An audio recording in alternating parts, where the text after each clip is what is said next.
The National Bureau of Statistics in its latest report says total capital importation into Nigeria surged by 210.16% to $3,376 million in the first quarter of 2024. According to the report, the increase is higher than what was experienced in the quarter before now. That's 1.132 million recorded in Q1 of 2023, indicating an increase of 198%. Now, if you look at this indicates an increase. Further details into this report shows that portfolio investment ranked top with $2.08 billion. That's about 1.48%. Yes, that's what we have here. And orders are $1.18 billion. That's 34.9%, followed by the FDIs, which accounts for $119.18 million. That's just 3.53%. To get to understand all of these figures being railed out, I'm being joined by a professor of capital markets finance. He's also the director, Institute of Capital Market Studies at Nasarawa State University, KEFI. He's also the president of the academics, that's the Association of Capital Market Academics of Nigeria. He wears many caps. Professor Uwaleke. Prof, it's good to see you. Good afternoon and thank you for your time. Thanks so much, Tolu. Good afternoon. It's always my pleasure to be on your program. Thank you so much, Prof. Prof, the figure that we see here is $3.38 billion in Q1 2024. That is right. And we see the breakdown to these figures. But first, let me ask you, is this enough when it comes to inflow from abroad to fuel trade and investment, which is what this money should do? Did we get enough in this quarter? What is your first reaction to the overall figure before we now get to break it down and to some specifics? Yes, Tolu, if you look at the data from the United Nations Conference on Trade and Development on UNCTAD, you would conclude that this figure pales in insignificance compared to what some other jurisdictions are getting. Indonesia, a country that population-wise is in the same, bracket with Nigeria, about 260 million people. Indonesia records an average of over $5 billion in foreign direct investment every quarter. So on an annual basis, Indonesia's foreign direct investments amounts to over $20 billion. The same with India. India gets over $40 billion in FDIs, and even South Africa. Okay, so when you compare what we are getting with these countries, of course, ours, we are still not there. And remember, I mentioned foreign direct investments when I was talking. I didn't talk about total investments. In our own case, we are talking about total investments, at just $3.4 billion, in the quarter. So if you take out foreign direct investment component of that, okay, that gives you, from what we saw, the National Bureau of Statistics report, just $119 million, in the quarter. So compare $119 million, we got to the over $5 billion in FDIs I just mentioned in the case of Indonesia. So it's quite small, although it represents, if you look at the total thing that came in quarter one, it represents an improvement, just as we read, over the previous quarter by as much as 210%. Total investments coming in at $3.4 billion. But again, as I said, that's all that is cheering about it, the fact that total investments improved. But if you disaggregate that, really, let me even say from the onset that the capital importation has three components. You have the foreign portfolio investments, you have the foreign direct investments, and then you have the other investments, notably loans. Okay, so in the first quarter of 2024, what did we see? We saw much of what came in, the $3.4 billion that came in, much of that, was foreign portfolio investment. To be sure, foreign portfolio investment is seen as fluctuating capital. It's also seen as, speculative, and sometimes can also be quite destabilizing, in the economy, especially when eventually they get to leave. So foreign portfolio investment is an investment that are temporary. Okay, so they are not meant to stay. That's why they are known as, transitory or ephemeral investment. So when people come into Nigeria and invest their money in, especially government securities, 90-day, 180-day, government securities, that is portfolio investment. And of course, maybe a few of such in shares. So in 2024 first quarter, what we saw was that out of the 3.4 billion naira that came in, $2 billion of that was just into, government securities, investing in our treasury bills. And that has been made possible, by the, monetary policy stance of the central bank, high interest rate environment. So foreigners, of course, found that, attractive. So I'm saying yes, we have seen increase in capital inflows, but again, the quality of those inflows, should concern us. The fact that much of that, has come in by way of, again, what is termed hot money, shouldn't be something we should write home about. I think going forward, more emphasis should be on sustainable capital, stable capital, and that's talking about foreign direct investments, okay, as opposed to foreign portfolio investment. So, as I said earlier on, about $2 billion came in as foreign portfolio investments, and then 1.2 billion, about that came in by way of loans. So the real capital that can create jobs in an economy, the foreign direct investments, as I said, came in at a very little amount. So going forward, that is something we should, seek to address. Prof, it's very interesting to start our conversation this way, breaking it down. But for you, the issue of confidence comes in here. Many will say, are we getting that level of confidence expected, considering the reforms being undertaken by this administration, that the likes of World Bank and IMF has continued to say that is the way to go? So are we attracting the needed investment? Because for FDIs to still be this high, and you said there are not monies that we could really depend so much on, when are we going to get to start to improve FDIs, which seems to be more stable? Yes, FDIs are a function of the business environment, ease of doing business, must be right. If you also notice, maybe I should also say this before I continue, if you also look at the sectors that even got these funds, again for me, that's also an issue. The fact that much of that came into the banking sector, about 61%, banking, and then trade got 15%. So the bulk again went into the services sector, all right, yes, with very little of it, just about 5.7% going into the productive, what you would call the productive sectors of the economy. Talking about manufacturing, agriculture. These are actually the areas we should be attracting investments. And of course, if they had come into manufacturing and agriculture, we would have seen an increased,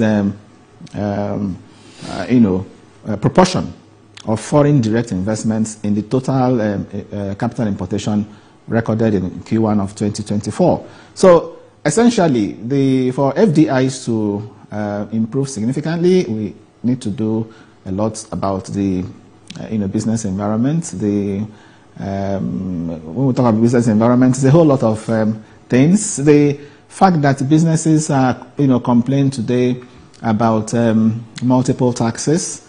Of course, there is still the forex issue. Then multiple taxes, the state of infrastructure, particularly power, roads, and so on. So we need to deal with these challenges before we can expect meaningful improvements in foreign direct investment. But the good news, and I think, is that, especially with respect to the fiscal policy side, the fiscal policy constraints to businesses, I think that is being addressed to the best of my knowledge. The effort of the Presidential Committee on Fiscal Policy and Tax Reforms, I am optimistic will yield a lot of fruits, particularly when government begins to implement the report. And we are beginning to also see that even some of the issues addressed by that committee are even beginning to receive attention,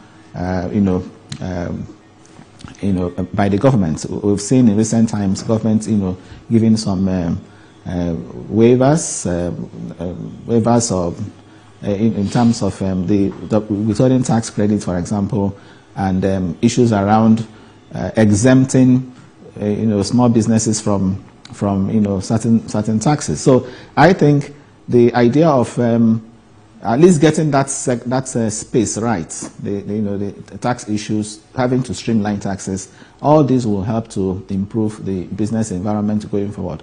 But as I said, it's not going to be achieved overnight. I'm sure with time that aspect will be taken care of. But there are other things I also think that must be done to begin to attract FDIs. If you look at countries that are big in FDIs, again using the UNCTAD report, much of the FDIs that go into Indonesia come from Japan, China, the Netherlands, Singapore. So if we really need to change the narrative in terms of FDI's inflows, then we need to consciously, deliberately cut these countries. As I mentioned, Netherlands, Japan, China. So we have been dealing with China, over the years. It's now to say, as opposed to bringing in your finished goods importing finished goods into the country, we'll now get them to come to Nigeria and set up their plants in Nigeria to produce those things here. Okay, that is one way you can ensure that there is a technology transfer. Okay, and also one way you can also ensure that more jobs are created within the domestic economy. So we need to attract them, to bring them to Nigeria to set up factories and then manufacture here, as opposed to importing finished goods from these countries. So that is the way to really go about it. And I also think our embassies in this country should receive more attention than maybe the others. Whether in terms of funding, we should fund them better to be able to create this awareness, about things going on in the country. Now, it's not all about insecurity. That there are also, despite the negative news they hear, that there are positives they can also leverage when they come to Nigeria, to invest. Let's move quickly to look at the debt issue, which, of course, the DMO has come up with a report, and coming up with another report saying that Nigeria's debt-to-GDP ratio stands within the World Bank and IMF ceiling. And according to them, that stands at about 55%. Please, what is your understanding, Prof, of all of this? Yes, well, if the DMO says it's within threshold, I agree. That's talking about debt-to-GDP ratio. International threshold is within about 56%. That's international debt-to-GDP ratio, 56%. Even though ours has crossed 50%, it's still within that 56%. I'm sure that's what the DMO was referring to. And in terms of debt-to-GDP, if you look at Nigeria and compare Nigeria with other countries of the world, you will also find that debt-to-GDP for Nigeria is relatively low when you compare Nigeria with even South Africa or most of the countries in the world. But for me, debt-to-GDP ratio is not the issue. GDP is just a metric, a number that you can decide today to change. So if tomorrow we decide to rebase our economy, I understand the process has even begun. We rebase our economy again, and then we'll get a bigger number in terms of GDP. It means the moment you increase your denominator, debt to GDP, once the denominator increases, of course the debt to GDP drops, and then would you clap and say you are doing well? So the issue is not about debt to GDP; it's more about our capacity to, to take loans.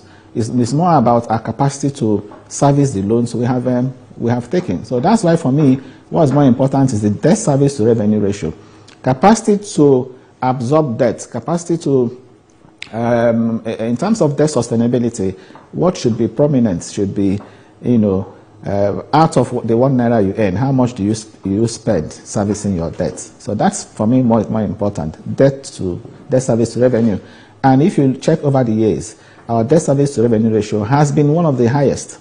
Okay, even in sub-Saharan Africa, at some points we had it over 80-something%, debt to GDP ratio, especially when the revenues of GOEs were not included. But even with the inclusion of the revenues from the government-owned enterprises, okay, you still have a debt to GDP ratio that is in excess of 60%. In some cases 69%. So that's very high.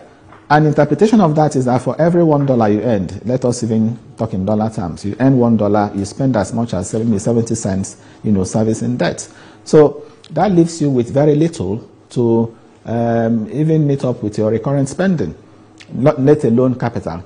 And that's why you find that, we have, if you check the data really, over the years, we have actually been borrowing to even finance recurrent expenditure. And that is why we are, we have come to the point where we are, where that it has not really not become a burden. So going forward, the emphasis should be on debt service to revenue. So when we want to talk in terms of debt sustainability, it's not about debt to GDP. It should be about debt service to revenue. Okay. So the solution is, of course, you would say, of course, expand your revenue. If you're able to grow your revenues, okay, of course, that reduces the problem, because debt service to revenue will drop. All right. But the challenge is we are unable to grow revenues, and then we're also taking on more debts. So that's worsening the situation. If you look at the structure of our debt, okay, we have done external debts. External debts now have come up to as high as maybe 43%. Domestic debt, about 57%. All right. Now, for external debt, my worry about external debt structure is the fact that it is again the commercial component of that, has grown over the years. Commercial, non-concessional. That is talking about the euro bonds. You have euro bonds that account for maybe about 35% of your external debt stock, but in terms of debt servicing, you are spending over 50% of your external debt service on the commercial component. All right, so that is why it's worrisome. On the domestic side, I've also said it, that there is nothing wrong in government borrowing. We need to borrow to finance our deficits. As a developing economy, we must run deficits. We must, of course, also borrow to finance that. But how do you, when you borrow, what do you do with the money that you have borrowed? I think that's what is key. So for domestic debt, if you look at the structure of the instruments we have used, okay, the FGN component of that is over 78%. So, and when you use FGM bonds as an instrument to borrow, it gives you a discretionary power to use the funds for anything you wish. So, unlike when you use infrastructure bonds, if you issue infrastructure bonds, it is tied to infrastructure, and then that is the only thing you can do. And that is why I think that part of the problem we have had is that we have used more of FGM bonds as opposed to infrastructure bonds. So going forward, if we want to borrow, let us use more of infrastructure bonds, like Sukuk. Sukuk is a good example of our infrastructure bonds. The size of Sukuk we have in our domestic debt component is just less than 2%, 1.77%.